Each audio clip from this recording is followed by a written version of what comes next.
as perspectivas do concreto para nossas obras, é justamente pensando de que forma as nossas obras elas podem ser melhoradas, o que a gente pode ter de perspectiva, o que pode ser mais atrativo para dentro do nosso canteiro de obras, baseado na realidade que a gente tem e, ao mesmo tempo, também pensando nessa possibilidade de melhorias como um todo. E o que impulsiona muito isso? Eu sempre coloco quais seriam os grandes desafios que levam a gente a pensar nessas perspectivas do concreto no nosso canteiro de obras. Primeiro, a gente tem que entender que a construção civil como um todo, ela é uma indústria, né? Não tem como a gente negar isso, é a indústria da construção civil. Nós temos um processo, né, um conjunto de processos com chão de fábrica, desenvolvimento de produto, só que a diferença de um outro tipo de indústria é que, no nosso caso, o que fica é o produto e a indústria que sai, daí acaba se alojando em território, em terrenos ao lado, em outros locais, né? Mas o que a gente enxerga ao longo dos anos com relação à evolução da indústria da construção civil? A gente observou muita evolução tecnológica, nós observamos desde a era industrial, ou até mesmo antes, uma evolução humana com relação ao sistema de construção, a forma de comunicação, a forma de compreensão, né? Então, a gente tem que pensar que a indústria da construção civil, nesse sentido, ela tem uma necessidade, ela tem uma obrigatoriedade de acompanhar a evolução de processos, porque senão ela acaba ficando atrasada, né? E nesse sentido, para onde a gente está vendo as perspectivas das estruturas de concreto armado? De que forma a gente pensa o concreto nesse processo, né? O que nós temos de realidade? Muitas vezes aquele concreto virado em enxada dentro de canteiro de obras, e isso faz parte da realidade de uma parcela muito significativa do nosso país, né? Em compensação, em alguns polos, em alguns pontos muito centralizados, a gente acaba vendo já uma tecnologia, né, bastante elevada, usando muita instrumentação, muita técnica, muito estudo com relação ao desenvolvimento de produto, desenvolvimento de sistemas construtivos. Então, é uma realidade um pouco distante quando a gente para ver um lado e outro, é quase 8 e 80 na indústria da construção civil. Então, a gente tem que tentar buscar equalizar isso de uma forma mais atrativa, sempre buscando a questão do aperfeiçoamento, buscando melhorias, buscando treinamento e qualificação profissional, né? Então, nesse ponto, que materiais seriam mais adequados e de que forma eles se aplicariam no nosso mercado predominantemente conservador? Porque a indústria da construção civil ela é historicamente conservadora. Se a gente para pensar, nós temos uma dificuldade muito grande de implantar tecnologia. Por quê? Somos conservadores, né? Então, cabe diretamente ao profissional da construção civil, engenheiros, arquitetos, profissionais do canteiro de obras, né, entenderem esses desafios que a gente acaba tendo e buscar, de alguma forma, alguma solução que seja adequada e segura para os nossos projetos, tá? Então, nesse sentido, o que tanto impulsiona a questão do desenvolvimento de novas tecnologias, a questão da inovação? Está muito atrelado à questão da população, né? Então, aqui eu trago um gráfico bem simplificado, mostrando a questão do aumento da taxa populacional ao longo dos anos. Então, se a gente para e compara a indústria da construção civil alguns séculos atrás, o que a gente observa? Uma taxa populacional muito menor, uma necessidade muito menor com relação ao que a gente vê hoje. Hoje a gente vê uma industrialização bastante avançada, a gente vê a verticalização e a horizontalização das nossas cidades, ou seja, elas se expandindo cada vez mais. A população que vem de cidades menores procuram grandes centros urbanos, o que impulsiona justamente aquilo ali. Mas isso é muito claro ser visualizado, porque se a gente para pensar dentro da história humana, nós levamos em torno de 1.800 anos para colocar o primeiro bilhão de pessoas no planeta, né? Então, poxa, nós estamos desde o início da história humana até 1.800 aproximadamente. Só que de 1.800 até, né, ou melhor, do primeiro bilhão de pessoas até o segundo bilhão de pessoas, já foram só 124 anos. Então, houve uma revolução muito grande ali. E mais ainda para o terceiro bilhão, onde nós temos 32 anos de diferença. E a partir daí, a gente começa a ver o quê? Uma mudança expressiva, ou seja, cada vez mais rápido a gente vai aumentando a nossa taxa populacional, que hoje está numa média de 12 a 13 anos. Isso é muito compatível com os dados que a gente tem. No ano de 2022, nós fechamos o ano com 7,9 bilhões de pessoas no planeta. Ou seja, agora em 2023, a gente está fechando 8 bilhões, totalizando de novo entre esses 12 e 13 anos para colocar esse novo bilhão de pessoas, né? Então, com isso, nós temos o quê? Uma grande necessidade de extração de recursos naturais, automaticamente temos uma grande quantidade de geração de resíduos que a gente tem que se preocupar. O que a gente faz com isso e como minimizar? A gente tem uma grande quantidade de emissões de combustíveis, uma poluição elevada das nossas águas, degradação do solo, degradação, né, poluição do ar. Então, a gente vê uma degradação como um todo. Mas a extração de recursos é um ponto muito importante quando a gente fala da construção civil. Vamos pensar na realidade brasileira, né? O Brasil, ele consome no mercado da construção civil em torno de 75% de todos os recursos naturais extraídos. A gente consome uma parcela muito expressiva desses recursos e, como consequência, além da extração, a gente ainda acaba gerando uma quantidade exorbitante de resíduos por ano. Então, em torno de 80 toneladas de resíduo de canteiro de obra são gerados anualmente no país. E o que a gente faz com isso? Será que não existe uma forma mais atrativa da gente minimizar recursos e minimizar a questão de resíduos? Eu acho que isso compete a uma questão de sustentabilidade, isso compete a uma questão de racionalização dentro de canteiro de obras. Em níveis mundiais, é algo até um pouco mais grave. Em torno de 40% das rochas extraídas no mundo são direcionadas à construção civil. 40% do total da energia é direcionada ao nosso setor, assim como 25% da madeira, aproximadamente 17% dos plásticos, em torno de 16% da água potável. Isso é muito importante sempre colocar em consideração. Então, a gente é um setor que acaba absorvendo, tem essa necessidade de uso de recursos e ainda, ao invés de responder de uma forma positiva, a gente acaba gerando uma grande quantidade de resíduos que devem ser tratados, que devem ser manejados e dispostos em locais adequados, né? Então, para vocês terem uma ideia, hoje a taxa de concreto nós temos anualmente é em torno de 33,6 bilhões de toneladas, o que equivale a em torno de 14 bilhões de metros cúbicos. Isso com dados de 2020 e 2021. Então, é um volume muito expressivo quando a gente para pensar. Então, a gente, se parar para pensar, minimizar esse número, a gente tem quantos estádios de futebol sendo construídos? Mais de 230 mil estádios, por exemplo, quando a gente entra para esse volume exorbitante. E para isso eu acabo consumindo em torno de 26 bilhões de toneladas de agregado, sejam areias naturais, areias artificiais, britas de basalto, granito, gneiss, independente do material, agregados. 3 bilhões de toneladas de água potável, um consumo altíssimo de água, e em torno de 4,4 bilhões de toneladas de cimento. Pode até não parecer tanto dentro da questão do consumo mundial de concreto, mas a gente tem que se preocupar com esse consumo de cimento justamente pela grande quantidade de emissões de dióxido de carbono que a indústria cimenteira acaba emitindo no processo de produção do cimento, que hoje é em torno de 7%. Parece pouco, mas é um valor altíssimo quando a gente pensa que uma única indústria, um único setor é responsável por aproximadamente 7% das emissões, né? Então, quando a gente para e pensa em valores e coloca isso de forma gráfica, o que a gente observa? Nos últimos 30 anos, nós tivemos o quê? Um aumento muito expressivo do consumo de cimento, né? Só que enquanto que nós aumentamos expressivamente em torno de 30 vezes, ou melhor, nos últimos 70 anos a gente teve um aumento de 30 vezes o consumo de cimento, produção e consumo, nesse mesmo período a taxa populacional aumentou só 3 vezes, né? Então, poxa, a gente está consumindo muito mais do que antes. E com isso a gente está expandindo, a gente está levando a uma questão de industrialização, a gente está levando a maiores edificações, necessidade de edificações, né? E nesse sentido, né, isso se torna preocupante quando a gente acaba vendo esses números de 4,4 bilhões de toneladas de cimento sendo produzidos anualmente, com um aumento de uma taxa populacional nesse período de 3 vezes, né? Por que isso se torna preocupante? Porque a produção de cimento ela é a quarta maior produtora, emissora de dióxido de carbono. Perde somente para os combustíveis fósseis, perde para o petróleo, perde para o carvão e perde para o gás natural. poxa, esse é o nosso setor, né?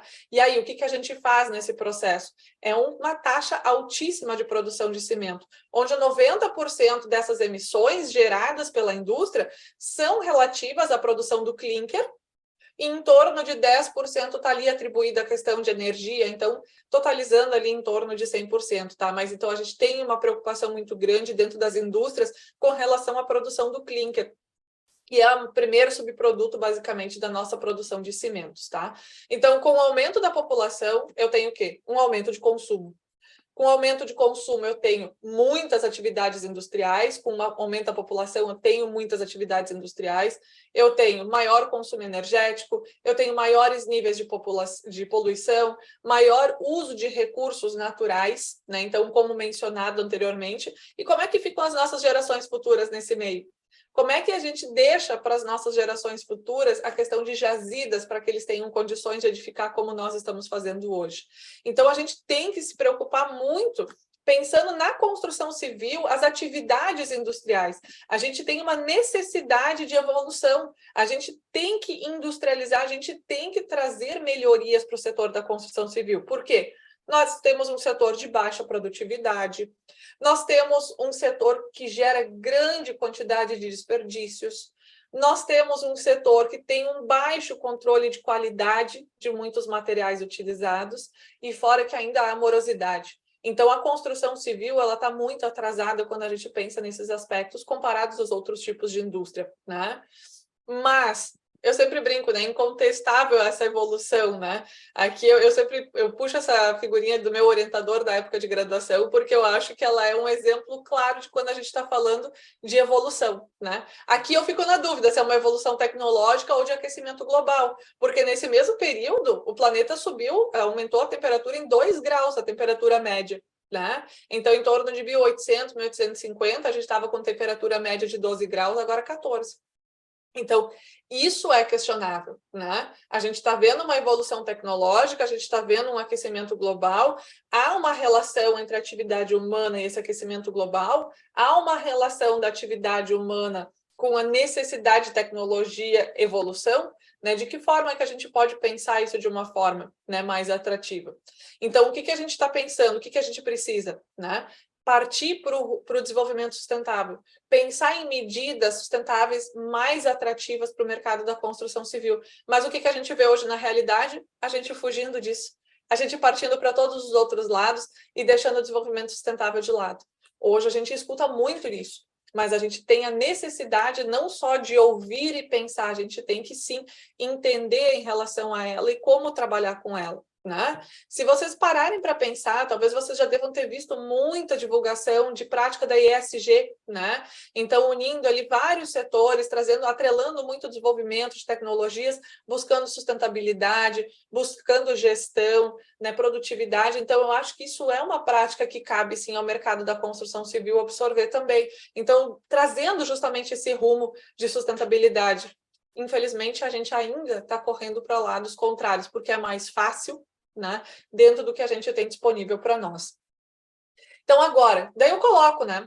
E na construção civil, o que a gente pode fazer para atender essas demandas e melhorar as condições de vida da população sem agravar toda essa questão que a gente vem comentando, de minimização de uso de recursos, de consumo de energia, emissões de dióxido de carbono, aquecimento global? De que forma, né, a gente tem como trabalhar isso na construção civil? O que a gente sabe é que a gente não pode ficar fazendo a mesma coisa que a gente fez. Aquela velha história do eu estou fazendo a mesma coisa, né, o tempo inteiro. Eu fiz a minha vida inteira assim e vou continuar fazendo.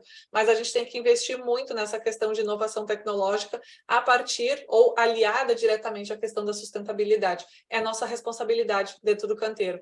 E aí eu até coloco bem interessante aqui essa disponibilização aqui de um site, né, falando das construções futuras, das 10 tecnologias mais promissoras pensando na produtividade da construção civil. Né? E olha que interessante, a gente tem a questão de uso de drones, né? A gente tem muita industrialização nessa atuação, uso de pré-fabricados, a indústria modular, né, como a gente diz, uso de aplicativos, né, informações técnicas muito mais atreladas.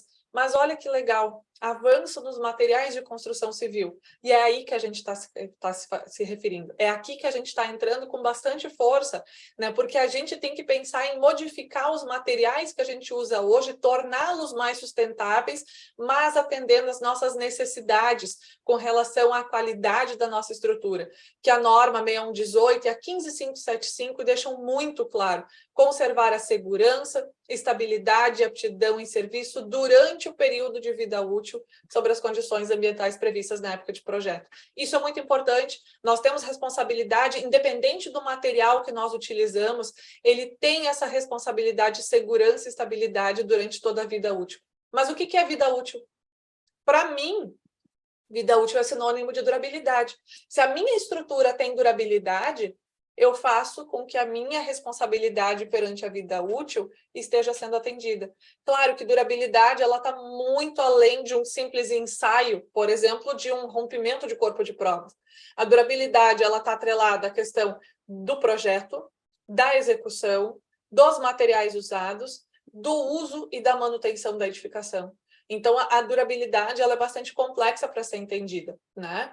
Então, pensando nessa inovação, pensando em tecnologias, é muito importante que a gente entenda que a gente tem que ter uma conscientização com relação a essa temática, uma conscientização das equipes fazendo uso dessa inovação, uma formação dessas equipes, tendo um planejamento dentro de canteiro de obras, de projeto, ou seja, uma otimização de um projeto com a execução, com os materiais. Eu sempre brinco que é a mesa redonda, bota ali na mesa redonda o projetista, o responsável pela execução, o responsável pelos materiais, coloca todo mundo junto para definir qual o melhor formato de projeto, pensando nessa contextualização de melhorias de perspectivas, inovação, qualidade dentro do canteiro de obras, para que a execução seja compatível com o material seja compatível com o projeto seja compatível para que a execução aconteça de uma forma adequada.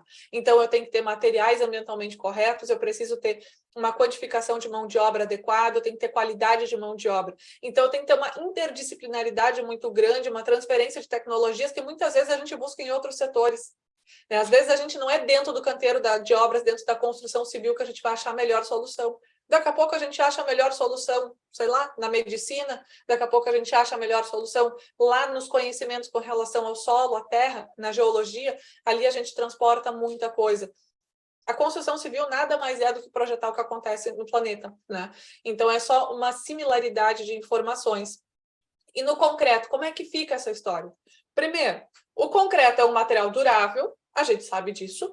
Ele é compatível com o meio ambiente com relação à capacidade de ser reciclado e reciclável, né? A incorporação de rejeitos, ele aceita uma grande quantidade de rejeitos, né? Ele pode ser usado para confinamento de materiais perigosos, um exemplo disso, né, a radiação. Então, a gente usa muitas vezes matrizes de concreto para conseguir confinar, né, radiação. É um material que tem a capacidade de capturar, sequestrar dióxido de carbono através da carbonatação.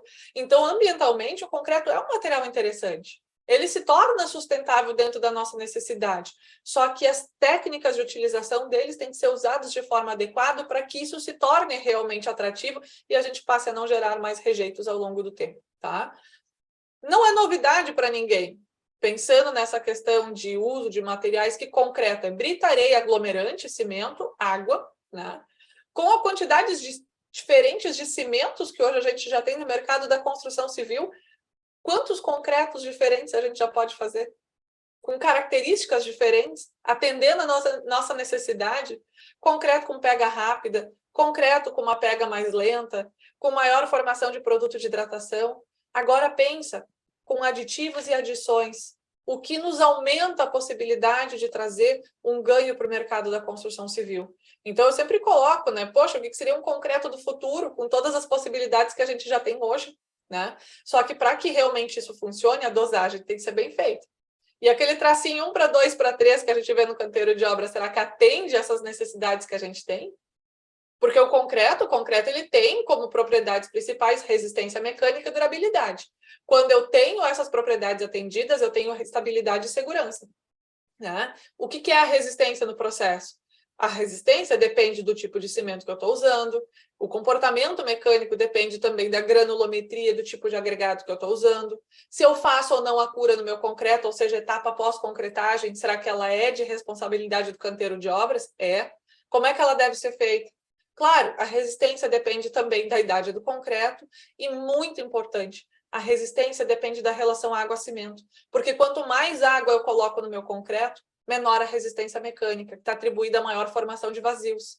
E nesse mesmo conceito, propriedade de concreto, durabilidade, é justamente a capacidade que o meu concreto tem de resistir a processos de deterioração, a suportar ataques químicos, ataques físicos, seja um desgaste superficial, seja uma corrosão de armadura, uma reação álcali agregado, ou a própria penetração de íons agressivos. Então, a capacidade que o meu concreto tem de suportar a todas essas ações do meio. E a durabilidade também está diretamente atrelada à questão da relação água-cimento. Porque quanto mais água eu coloco, mais vazios eu deixo na minha matriz. Tá? Quanto mais vazio, menos resistência, porque vazio não tem resistência. Só que quanto mais vazios eu tenho, mais permeabilidade eu tenho na minha estrutura. E a durabilidade ela está diretamente associada à durabilidade. Quanto mais permeável é o meu concreto, mais fácil todos esses agentes agressivos de percolarem dentro da minha estrutura. Com isso, eu tenho uma perda de durabilidade. Então, eu preciso pensar na relação água-cimento. Mas como é que eu avalio a relação água-cimento num canteiro de obras? De que forma eu interpreto a relação água-cimento e eu analiso ela praticamente? Slump? Slump me dá consistência, não me dá resistência, não me dá durabilidade. Ensaio de resistência à compressão, corpo de prova, me dá resistência, mas não me diz absolutamente nada com relação à durabilidade específica. Então, eu preciso sempre pensar, a relação água-cimento ela é fundamental para nós, mas ela não está sendo atendida. Ela não está sendo muitas vezes visualizada, nem pedida. Porque como é que a gente pede um concreto? Vamos pensar no concreto usinado. Eu quero um concreto de 30 MPa, slump 10 mais ou menos 2, com brita zero, para tal dia, tantos metros cúbicos, para fazer tal elemento estrutural e legal. Muitas vezes a gente esquece de conceitualizar a durabilidade. Como é que eu peço isso? Como é que eu atribuo isso ao meu canteiro de obras? E o que é de responsabilidade vir de projeto para que a execução consiga atender a essa necessidade, né? E aí eu coloco, né? Mas por que resistência e durabilidade quando a gente está falando de perspectivas dos nossos canteiros de obra? Primeiro, vamos pensar de forma bem clara. Resistência mecânica, comportamento mecânico, suportar cargas, né?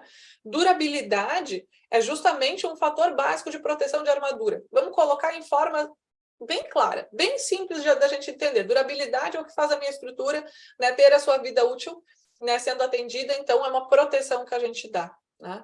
Mas a realidade, aquele concretinho virado em obra, né, misturado na enxada, né, como a gente conhece, com vídeos tutoriais, né, que a gente acaba encontrando e que muitas vezes são visualizados na internet para explicar, né, como é que a gente faz e a gente tenta reproduzir. Aí a gente vê aqui, por exemplo, um link aqui do YouTube, né? Faça a sua obra, com mais de 144 mil visualizações em 4 anos. Isso aqui em janeiro, isso aqui hoje, tá? 151 mil visualizações desse mesmo vídeo. E faça a sua obra, né? Faça o seu concretinho em canteiro de obras, execute a sua estrutura e a responsabilidade de um profissional. Porque eu me pergunto, aonde está a relação água-cimento nisso aqui? Eu não enxergo. Eu não consigo entender que isso aqui tenha uma contextualização, um controle de qualidade no processo de execução. E aí eu volto a trazer o questionamento de antes, né? A construção civil ela precisa evoluir, porque a gente tem baixa produtividade, grande quantidade de desperdícios, porque aqui eu também tenho desperdícios altíssimos. Para e pensa, coloca isso na balança, quanto desperdício eu acabo tendo. E também um baixo controle de qualidade, né? E quando a gente pensa em futuro do concreto, contextualização, a gente tem que entender que os materiais usados para o processo construtivo deles, para a produção, não vai variar. A gente vai trabalhar com cimentos, areias, britas, águas, aditivos, adições.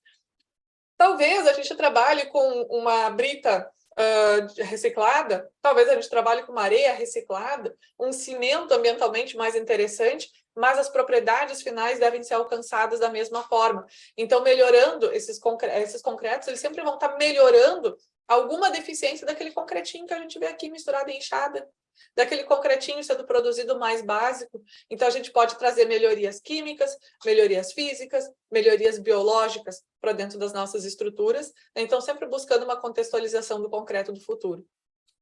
Um dos grandes carros-chefes hoje que a gente já vê visualizado no mercado da construção civil é o concreto de alto desempenho, né? São aqueles concretos que justamente têm resistências mecânicas acima de 50 MPa, até 50 MPa são concretos convencionais, né? Então, acima de 50 MPa com alta resistência e alta durabilidade, eu consigo então ter esse concreto. E para eu produzir esse concreto, eu vou estar trabalhando com materiais convencionais, mas eu obrigatoriamente preciso fazer uso de aditivos e adições. Mas trabalhando com esse tipo de material, eu consigo melhorar o comportamento mecânico, isso me traz a facilidade de poder reduzir a seção dos meus elementos estruturais, isso faz com que eu consiga melhorar a questão da minha área útil de projeto. E o que a gente vende num projeto?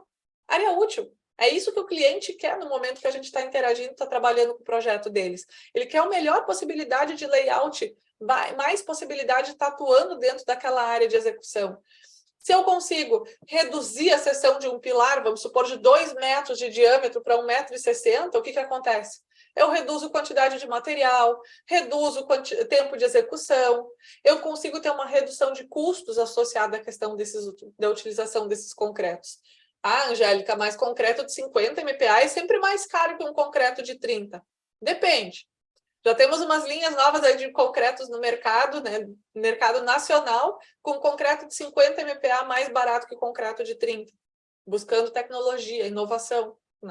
Está disponível em grande parte do mercado nacional ainda. Não vou entrar nesse quesito, que não é uma questão de propaganda comercial, mas já existem. Mas, de modo geral, sim, o concreto de 50 MPa, o metro cúbico, é mais caro que um de 30.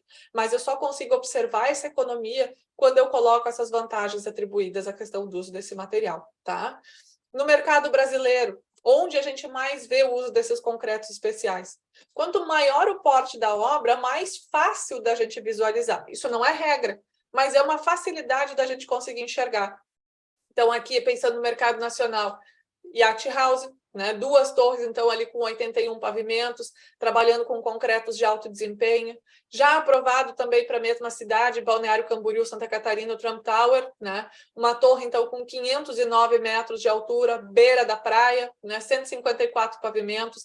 Vai ser o recorde mundial, né, de estruturas, pavimentos, né, altura de edificação, sendo com finalidade somente residencial. Né? Então, nesse ponto, Balneário Camboriú está num desses contextos, né, de a gente observar a utilização desses concretos especiais, assim como Goiânia. Né?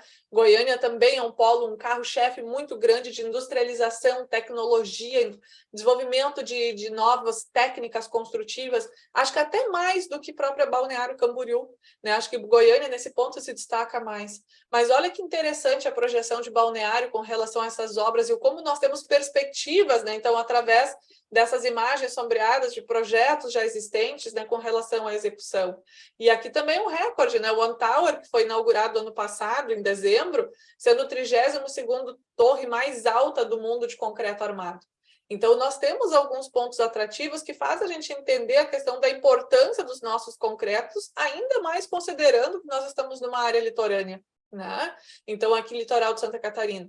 É um local muito requisitado, é um local muito atrativo, principalmente para a construção civil, considerando essas estruturas bastante esbeltas. Né? E aqui também a gente pode pensar, poxa, se eu pensar o meu projeto de uma forma correta, pensar ele de uma forma mais sustentável, eu posso sim ter redução de custos, eu posso sim ter uma redução da pegada de carbono das nossas edificações com trabalhos, né, publicados com vários artigos mostrando que sim, a utilização de materiais diferentes traz vantagens técnicas para nós, principalmente financeiras, que é um dos pontos que bate bastante, né, dá aquela alfinetada na gente quando a gente está desenvolvendo o nosso projeto, que é ali que o nosso cliente também pega. Ele sempre quer o projeto mais barato, mas mais atrativo para ele. Então, a gente tem que pensar isso de uma forma bastante coerente para trazer essa sustentabilidade junto a essa necessidade de uma redução de custo e industrialização das cidades, tá? E aí eu pergunto, né, o concreto de alto desempenho, esses concretos de resistências mecânicas, é um concreto do futuro? Claro que não, né? Se a gente para pensar na contextualização histórica, né? Petronas Tower, durante muito tempo, foram as maiores torres de concreto armado do mundo, executadas há mais de 25 anos, 2 torres com 88 pavimentos, trabalhando com concretos ali de 80 MPa. Burj Khalifa, em Dubai, né, uma obra entregue há 14 anos aproximadamente, com estacas usando concretos de 60 MPa, fundação, concreto de 50 MPa, supraestrutura, concretos de 80 MPa. E não é resistência tão alta. Hoje, praticamente qualquer aluno de graduação sai da graduação conseguindo dosar um concreto de 80 MPa em canteiro de obras. Então, não é uma dificuldade técnica muito grande de lidar com isso, né? Realidade brasileira. Centro Empresarial Nações Unidas, em São Paulo, uma obra com 26 anos, 3 torres, a mais alta com 158 pavimentos, pilares com 50 MPa de resistência. Superior Tribunal de Justiça, Brasília, né, o nosso carro-chefe com relação à tecnologia desses concretos também, né, muito atribuída à questão arquitetônica dos projetos de Oscar Niemeyer, né, uma obra de 28 anos, aí já trabalhando com concretos de 60 MPa. É um concreto do futuro?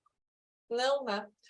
Que mais um exemplo, São Paulo e Tower, na Vila Olímpica, uma estrutura com mais ou menos 18 anos, trabalhou em função de um problema de compatibilização de projeto, uma falta de espaço para pavimento, para garagem, né, no subsolo. Eles fizeram uma modificação no projeto durante a execução, reduzindo em torno de 20 centímetros a seção, aumentando em torno de 20 centímetros a seção entre pilares, né? Então, com isso, o concreto que era de 40 MPa por mudança de projeto se tornou de 80 MPa, mas isso aconteceu numa época em que se discutia muito a realidade brasileira, de que forma a construção brasileira ela se encaixa frente aos outros países, né? Como é que nós estamos? Então, foi lançado um desafio na época, foram interligadas várias construtoras, pesquisadores da área da construção civil, de cimentos, concretos, né? Algumas empresas de grande porte ali atribuídas a materiais também. E, bom, vamos lançar isso como um desafio. O que a gente consegue produzir de concretos de forma convencional, considerando a dificuldade de logística do centro de São Paulo? E aí acarretamos em pilares com 155 MPa de resistência mecânica. Claro que essa necessidade não era, né, visível ali, não se tinha necessidade de 155, 80 era suficiente. Mas mostrando que nós temos sim capacidade de desenvolver produtos, materiais muito atrativos, mesmo com dificuldades de logística, por exemplo. Então, não, o concreto de alto desempenho não é um concreto do futuro, é um concreto da atualidade, se não já um concreto do passado, né? Mas no nosso canteiro de obras, a gente usa, a gente visualiza, a gente já pensou em usar, antes mesmo de pensar em a gente usar, a gente já pensou em usar, já pensou de que forma isso pode ser mais atrativo e pode me trazer benefícios? Da mesma forma, o concreto autodensável é um concreto que tem alta trabalhabilidade, alta habilidade passante, ou seja, ele consegue, né, percolar entre a minha estrutura, considerando a dificuldade de armadura, né, taxa de armadura, tubulações e outros elementos que podem estar dificultando a passagem do meu concreto, e ele também é um material que tem uma resistência e segregação muito alta. Então, trabalhar com concreto autodensável, eu reduzo quantidade de mão de obra, eu acelero o meu processo executivo, eu não tenho necessidade de adensamento, isso também reduz o ruído dentro do meu canteiro de obras, eu tenho melhor acabamento estrutural, porque eu acabo minimizando ao máximo os ninhos de concretagem, as famosas bicheiras, as famosas brocas, né? Então, eu tenho grandes vantagens atribuídas ao uso do concreto autodensável. E muitas vezes financeiras, se pensados de uma forma interessante. Olha que interessante esses resultados pensando em uma indústria de pré-moldados. Então, aqui é um projeto que foi desenvolvido com uma indústria específica de pré-moldados, considerando o concreto convencional e um concreto autodensável pensado para essa indústria. Então, o que se observou? Poxa, reduzir consumo de cimento do meu traço quando eu parti para o concreto autodensável. Eu modifiquei um pouco a estrutura do meu concreto, mas simplesmente pensando nessa forma, eu consegui ter um aumento de 50% da resistência mecânica em 24 horas, o que é muito importante para uma indústria de pré-moldados, em função da desforma e o içamento das peças pré-moldadas. E como resultado, aos 28 dias, eu tive um aumento de 40% na resistência mecânica para o concreto autoadensável comparado ao concreto convencional. Isso faz com que eu tenha um indicador KPI muito mais interessante. O que é esse indicador? É quantos quilos de cimento eu preciso para atingir um MPa em 28 dias. Então, o que esse concreto autoadensável está mostrando? Que eu preciso de 6,2 quilos de cimento para um MPa aos 28 dias. Quando o meu concreto convencional eu precisava de 9,2. Então, observando isso, a gente vê que tem uma economia de material, tem uma economia de custo, né, que eu tenho na questão da produção desses elementos. Então, isso atribui muito mais vantagem de poder acelerar meu processo executivo, porque eu tenho mais resistência inicial e eu consigo reduzir o custo da minha empresa. Ah, mas o metro cúbico é mais caro. Depende. Depende como ele é planejado, como ele é pensado. Né? Então, hoje nós temos capacidade de produzir materiais com um custo relativamente interessante, comparado ao que a gente via. É um material do futuro? Não. Aqui eu deixo rodando para vocês, enquanto a gente vai discutindo, a produção de um elemento pré-fabricado, de uma viga pré-fabricada com concreto autoadensável. Observem a quantidade de funcionários, a dificuldade de execução, a quantidade de maquinários que eu estou usando, né, para dentro de uma indústria de pré-moldados. Então, é muito mais prático para ser executado. Eu tenho mais resistência atribuída ao desenvolvimento do meu traço. Eu tenho um tempo muito menor no meu processo de execução, como vocês podem estar observando aqui no vídeo. Ele se torna mais econômico nesse sentido, reduzindo mão de obra também. E olha que interessante, um concreto que tem uma habilidade passante, ele se autoadensa e ele não segrega, né? Então, esse é um material que pode ser, sim, considerado um material de alta tecnologia que pode ser muito bem visualizado em canteiro de obras, considerando a fluidez dele. Então, claro que ele não vai ser compatível a todos os elementos construtivos. Por exemplo, eu não vou conseguir fazer uma escada com concreto autoadensável, eu não vou conseguir fazer uma rampa com concreto autoadensável, mas ele é muito atrativo para desenvolvimento de lajes, dá, sim, para fazer o desenvolvimento de pisos, né? Então, eu tenho pilares, vigas, e olha como é rápido.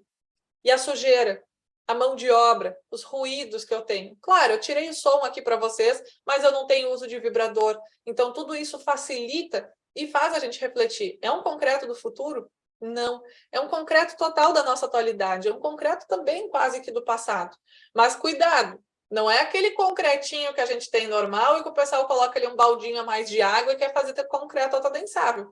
Porque ele aí pode até ter habilidade passante, mas e a segregação? A exudação, como é que está? Né? Então, isso tudo tem que ser muito bem planejado, muito bem pensado. Outro concreto dentro dessa mesma tecnologia, o concreto reforçado com fibras.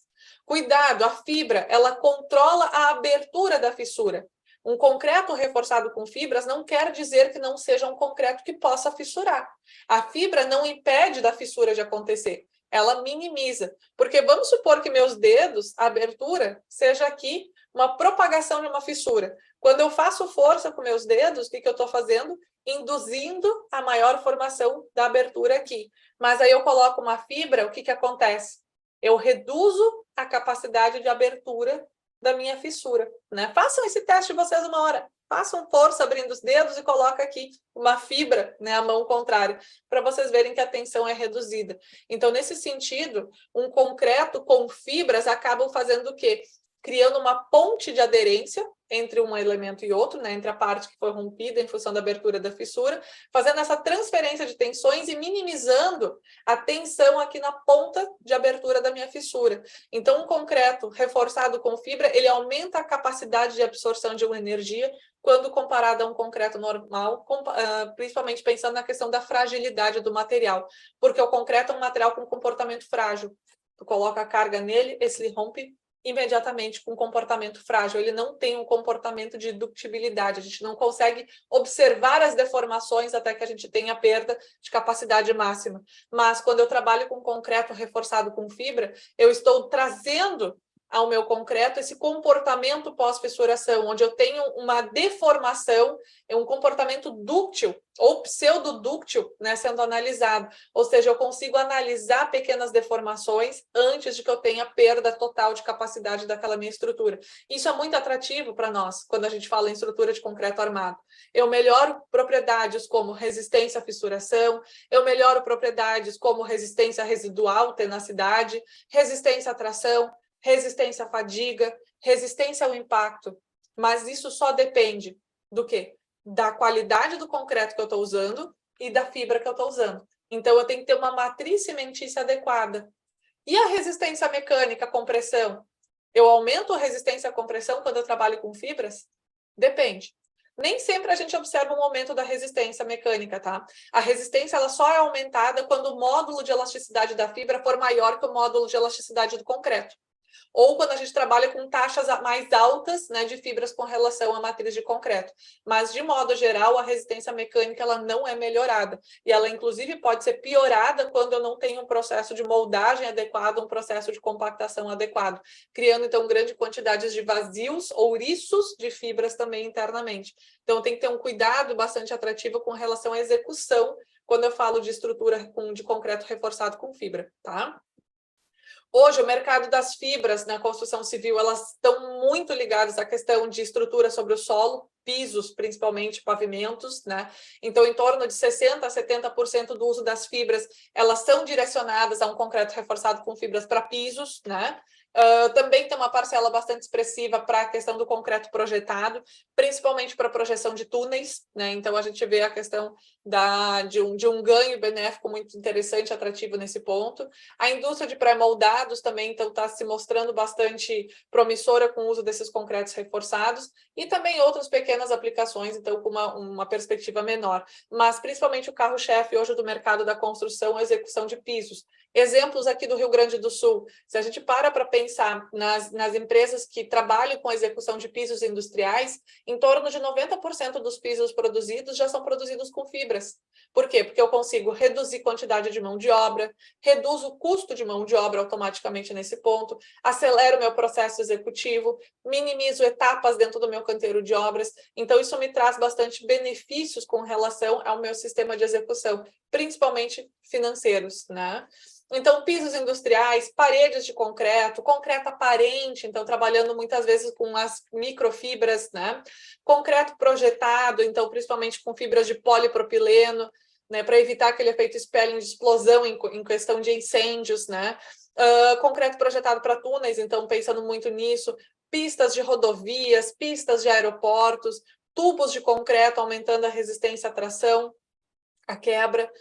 Concreto balístico são formas, né, que são estruturas ou etapas construtivas onde a gente pode visualizar com bastante intensidade e muito propício a questão do uso do concreto reforçado com fibra, né?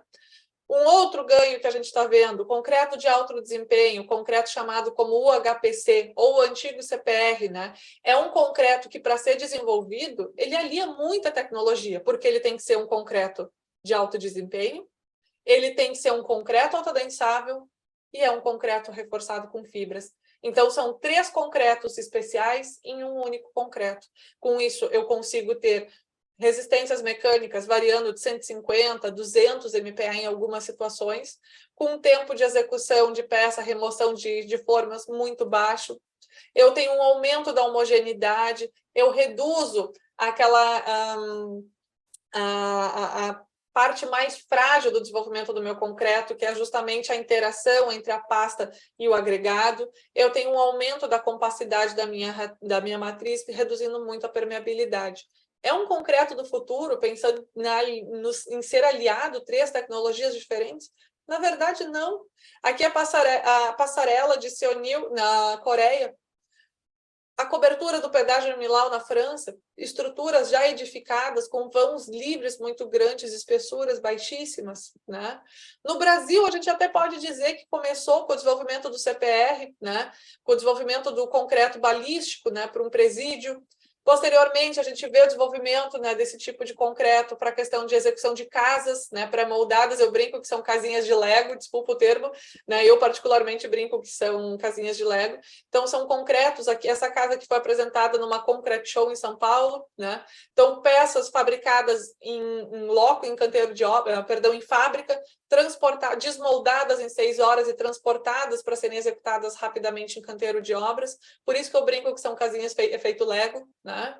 Aqui, painéis, né, arquitetônicos bastante atrativos, comercializados, inclusive no Brasil. A Palazzo comercializa esses cogobós, né, com custos, claro, mais altos, em função do custo do metro cúbico desses concretos, mas com um valor artístico bastante interessante, atrativo.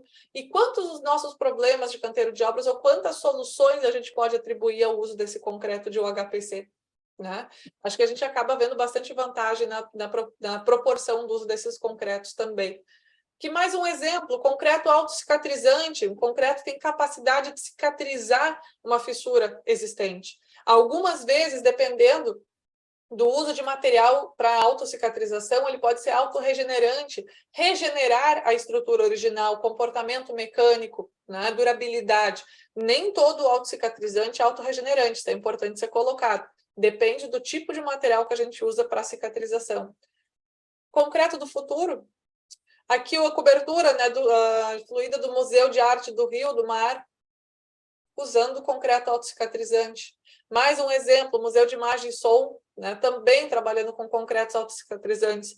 Um produto hoje, esses tipos de concreto são muito usados em laje sob pressão, estruturas em contato direto com águas, caixas da água, estações de tratamento de água, estações de tratamento de esgoto, né, trazendo muito mais qualidade, minimizando o custo de manutenção ao longo da vida útil. Então, concretos especiais, a gente está com carro-chefe, nós temos muitos. Alto desempenho, alta resistência, autoadensável, com fibras, concretos leves, concretos pesados, autocicatrizantes, autorregenerantes, concretos coloridos, e aí vai, de alto módulo de elasticidade com baixo consumo, concretos autolimpantes com óxido de titânio, concretos hidrofóbicos, concretos luminescentes, concretos permeáveis, concretos translúcidos, e a gente vai para uma gama muito extensa. E o que seria o concreto do futuro? Né? Quando a gente já tem tudo isso disponibilizado. Mas eu já pensei em usar. Antes mesmo de perguntar, eu já usei, eu já pensei em usar um material desses, né?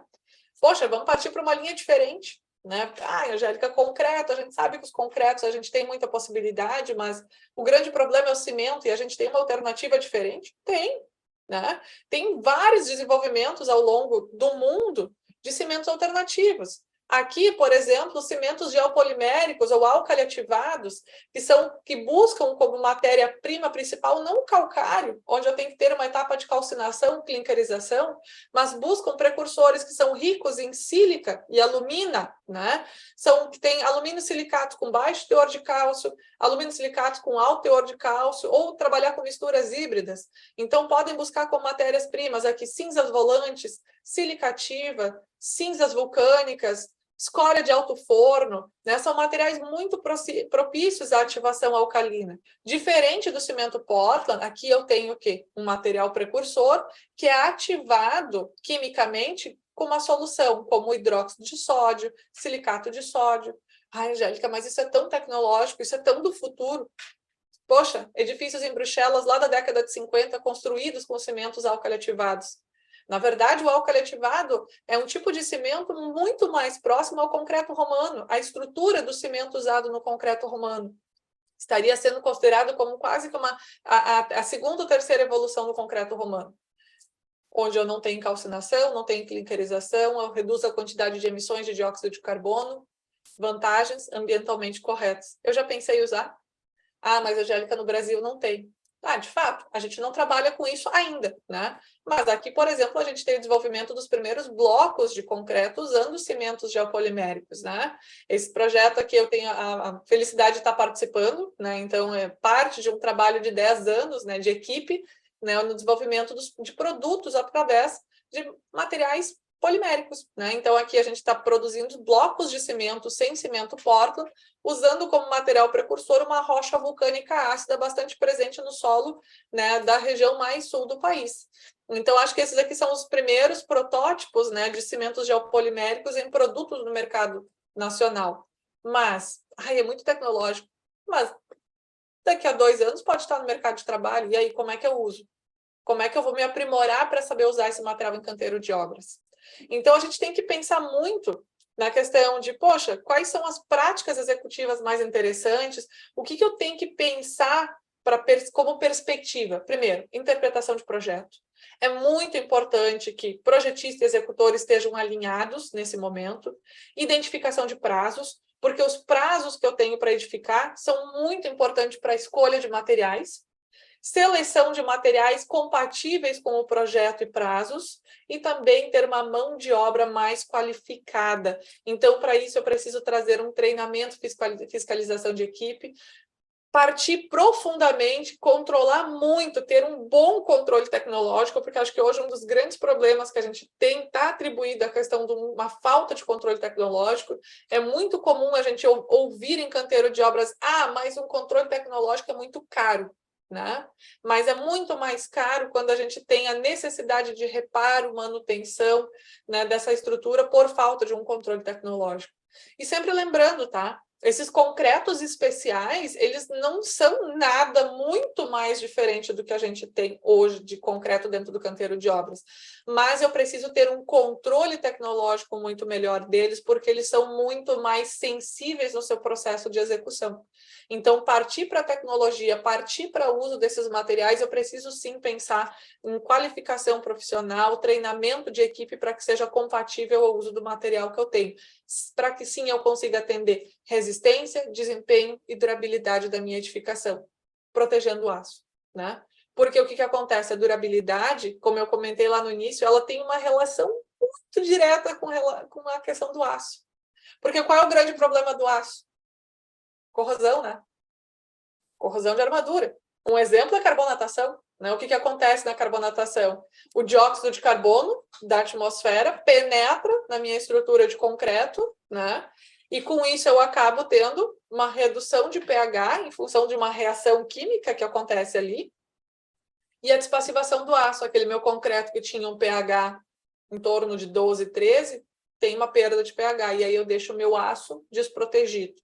Como consequência, a agressividade do meio consegue atacar mais facilmente a minha armadura, e aí eu começo com uma corrosão, uma expansão, ou seja, o aço tentando voltar à sua forma natural. Como consequência, o desplacamento da minha estrutura. E se não tivesse problema com corrosão? E se a corrosão não fosse um problema? Alguém já parou para pensar nisso? Ué, e as barras poliméricas? Tudo bem. Tem uma discussão muito grande em relação às barras poliméricas. Tem muita gente que diz que é muito bom, tem muita gente que diz que não é bom, né? Tem seus pontos positivos e negativos, e assim como todos os concretos que eu venho apresentando para vocês, é importante que nós, da construção civil, a gente tenha consciência sobre cada um desses materiais. Mas a gente já tem edificações no Brasil. Por exemplo, em Santa Catarina, a Belardo Luz, a gente tem uma edificação com 520 metros usando vergalhão de fibra de vidro, né? Tem um comportamento mecânico maravilhoso comparado ao aço, tem um módulo de elasticidade um pouco mais baixo, questionável nesse sentido, mas a alternativa, eu não tenho corrosão, porque essas barras de fibra de vidro não têm corrosão. E qual o problema com o concreto? Todo aquele problema que a gente vê com concreto, com estrutura, tem que cuidar, né? E o tal do concreto têxtil, né? É um concreto com uma rede de polímeros de fibra de carbono e resina epóxi, né? Eu tenho redução do peso da minha edificação, porque eu tenho seções muito mais esbeltas, muito mais finas. Eu tenho uma capa basicamente menor, eu tenho o quê? Um cobrimento de armadura, que seria, na verdade, essa minha rede polimérica, esse concreto têxtil, porque essa manta têxtil ela tem a forma de um tecido, né? Por isso que a gente chama ele de concreto têxtil. Eu tenho economia de material, porque a estrutura é muito menor. O comportamento mecânico da matriz cimentícia, claro, que é específico para esses concretos. Tem uma redução de emissões, porque eu tenho redução dessa quantidade de concreto? Talvez, Me questiono nesse ponto porque eu, particularmente, não pesquisei a fundo a questão do quanto que eu tenho de emissões na produção dessa rede polimérica, né, dessas fibras utilizadas nesse concreto têxtil. Então, por isso eu coloco ali um pontinho de interrogação. Deixa a gente na dúvida, né? Mas, aonde eu tenho corrosão aqui? E o tal, então, do concreto flexível, também bastante conhecido, né? É um concreto que tem uma capacidade de deformação de até 3%, né? Então, um estiramento de elemento de 3%. Então, ou seja, uma peça de 100 metros, ela pode estirar até 103 metros, com uma grande quantidade de fibras na sua mistura, né? E ela, quando retorna à sua posição, ou seja, eu tiro o meu carregamento, o estiramento volta para a posição normal, claro que eu tenho fissuras, mas essas fissuras, essas microfissuras, elas podem ser minimizadas justamente com água e dióxido de carbono, porque quando eu tenho água e dióxido de carbono, eu consigo fazer uma regeneração das propriedades em função do comportamento químico, né, que eu tenho de reação do CO2, né, com a matriz, com os produtos de hidratação. Onde é que eu tenho corrosão de armadura aqui?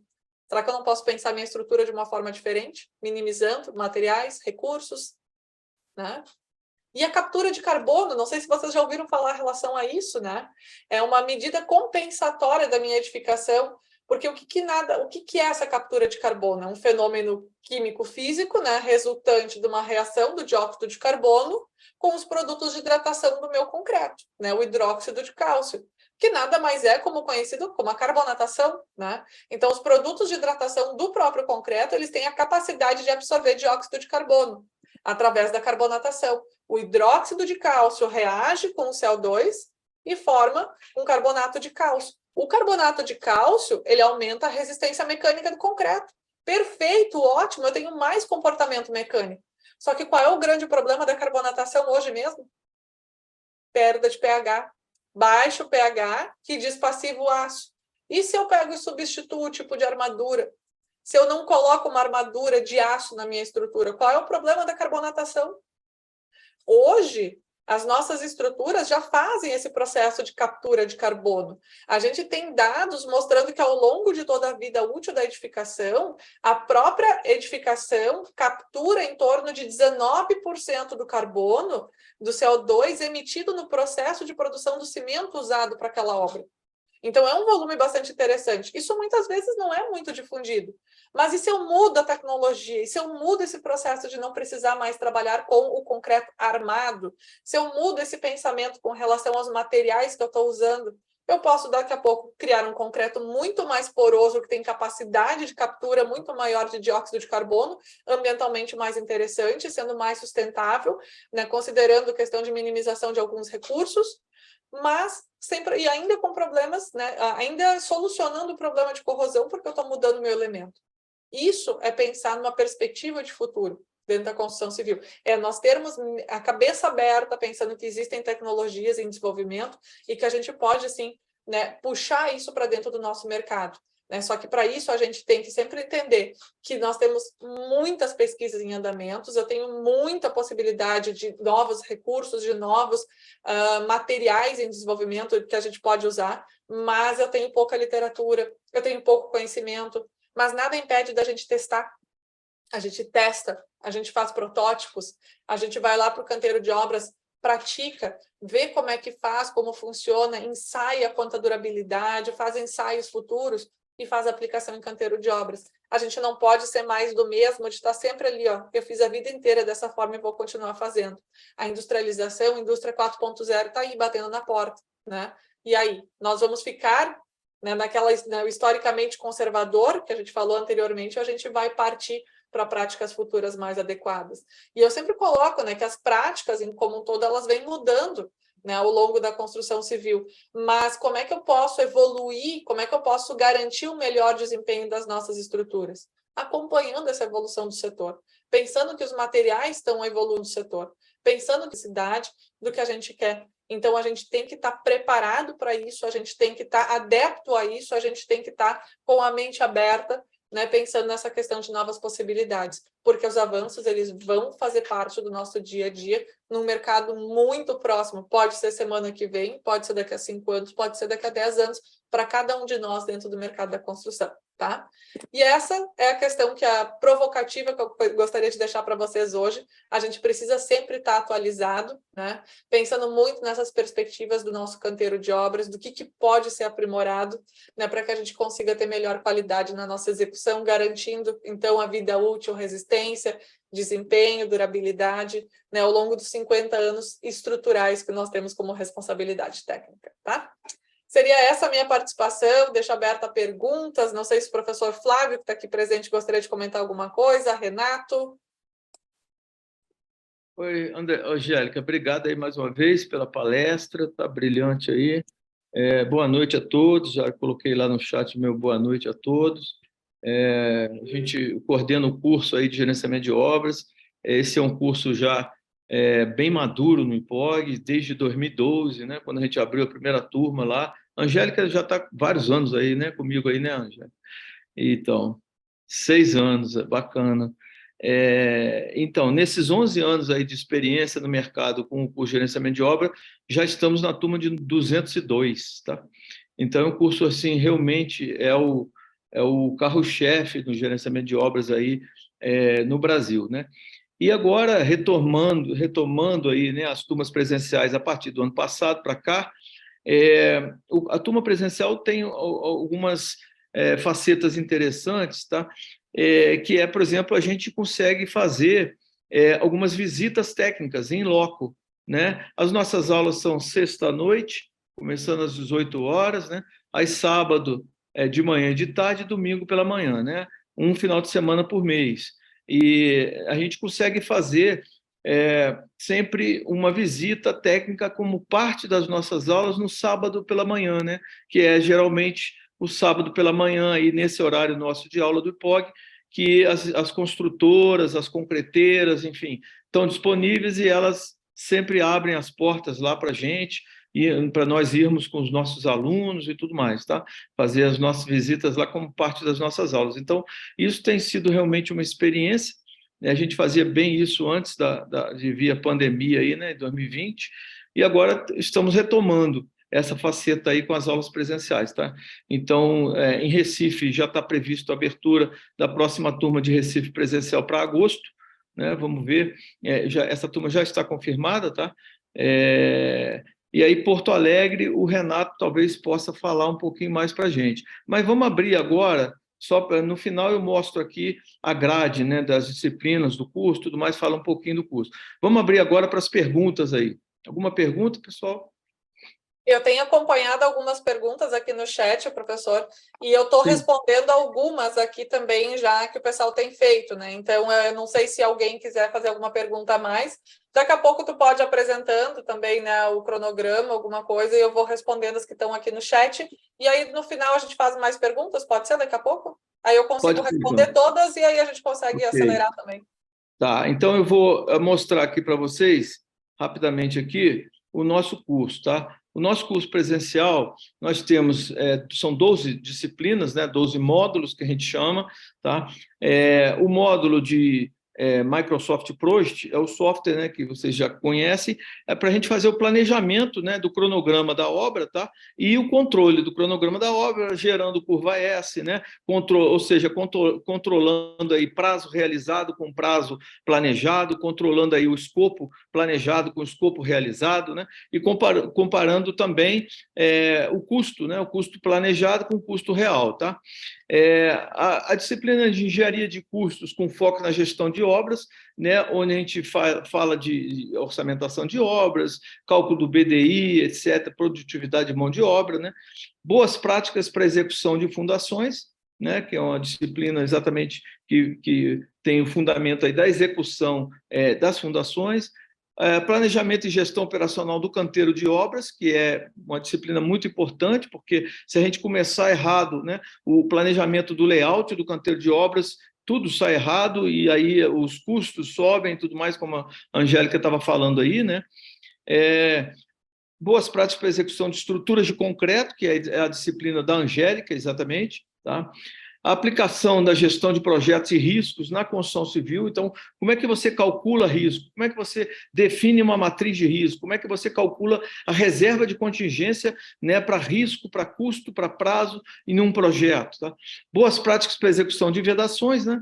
Boas práticas para execução de revestimentos também, as práticas de construção enxuta, né, exatamente para minimização aí dos desperdícios, né, na construção civil. Tá? Ações preventivas e tratamento de manifestações patológicas, toda a parte de patologias, né, de estruturas de concreto. Tá? Boas práticas para execução de impermeabilização, né, e boas práticas de instalações prediais. Fundamentalmente, então, o curso de gerenciamento de obras, produtividade, racionalização e práticas da construção, tá? Nosso curso presencial do IPOG, ele visa muito, né, ele tem o principal objetivo de tratar as boas práticas, ou seja, a execução de obras. Você planejar e controlar, né, exatamente a execução das obras. Esse é o nosso fundamento principal, tá? Vamos voltar então com a Angélica. Alguma dúvida, pessoal? Alguma pergunta aí a respeito do curso também? Abrir para vocês agora. Já respondi algumas perguntas aqui, o Alexandre trouxe algumas perguntas com relação à durabilidade, né? Opa. Algumas perguntas com regiões praianas também, regiões litorâneas, né? O uso de materiais diferentes. Então, tivemos algumas perguntas bem atrativas aqui no chat que eu já acabei respondendo. Se tivermos mais algumas perguntas, né? Então, o Diogo também já colocou que se matriculou para a turma de Recife. Comentei que íamos nos encontrar em breve, né, professor Flávio? Então, daqui a pouco a gente está organizando esse cronograma aí também para a gente conseguir, né, fazer essa turma presencial. Não sei, Ótimo. gente, se temos mais alguma pergunta. Alguma questão a mais, pessoal? Porto Alegre, como o professor perguntou, a gente vai ter a turma presencial também, com data de início para agosto também, para o dia 11 de agosto. Então, uma semana depois de Recife. Ok, então nós nos vemos lá. Em Porto Alegre, eu faço sempre questão de ir lá naquela Schneider. Eu como filho de alemão, Só pode ser propaganda da professora Angélica. Essa história de Schneider é propaganda dela porque é bem pertinho dela. Eu ia dizer, então, professor Flávio, a Schneider fica em São Leopoldo, que é a minha cidade, né? Então não é nem Porto Alegre. Faço questão de jantar contigo lá. É isso aí. E a Schneider é boa porque leva a gente, né? Pega a gente no hotel e leva a gente lá para o restaurante. Né? Bem bom mesmo. É isso. Pessoal, alguma questão, alguma dúvida, alguma pergunta sobre o curso, sobre toda a apresentação da Angélica que ela mostrou de concreto? Só está perguntando aqui se vai ter professor turma. Flávio, o Raniero pergunta com relação a Ribeirão Preto. Ribeirão Preto também estamos em tratativas agora para o segundo semestre, tá? Já é bem provável que em setembro, aí no máximo, já tenha abertura de uma turma lá, tá? Em agosto, nós estamos fazendo uma apresentação lá para divulgar essa turma aí de Ribeirão Preto. Também temos para São José dos Campos, tá? Também iniciativas aí.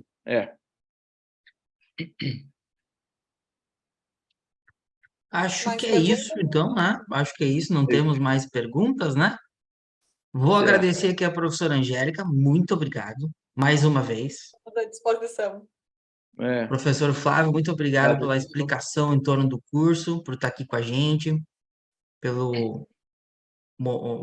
oportunidade de dedicar um pouquinho do tempo de vocês, que é tão precioso, muitas atividades, muitos compromissos, mas vocês sempre são super solícitos e participam com a gente. Muito obrigado a quem assistiu, que esteve aqui junto com a gente. Dúvidas, podem chamar a gente aqui, podem chamar nas redes sociais, lá no nosso Instagram, tanto de Porto Alegre quanto de Recife. Eu mesmo vou estar lá respondendo vocês amanhã, durante o dia e nos próximos dias também. Lá também tem o nosso link do WhatsApp para falar com os nossos atendentes, tanto para falar com a Mariana aqui em Porto Alegre, quanto com a Tayane lá em Recife.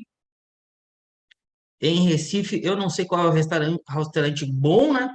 Mas espero vocês na aula inaugural aqui na Schneider. Camarada Camarão. Recife, Camarada Camarão, que é top. O professor está por dentro, ele sabe do roteiro. Claro. Já vi que eu tenho que sair junto com o professor Flávio. É isso. Então, pessoal, boa noite, então, tá? Muito obrigado aí pela participação de todos aí na nossa apresentação e nos vemos lá, então, nas turmas de Porto Alegre, né, e de Recife, tá bom? Grande abraço, pessoal. Valeu, Aí, Renato. tchau, gente. Tchau, Angélica. Obrigado, Obrigada pela professores. participação. Tchau. Até mais. Tchau, Flávio. Tchau, Renato. Tchau, galera. Até mais. Tchau, uma boa noite a todos e a gente encerra por aqui. Abraço. Tchau, tchau.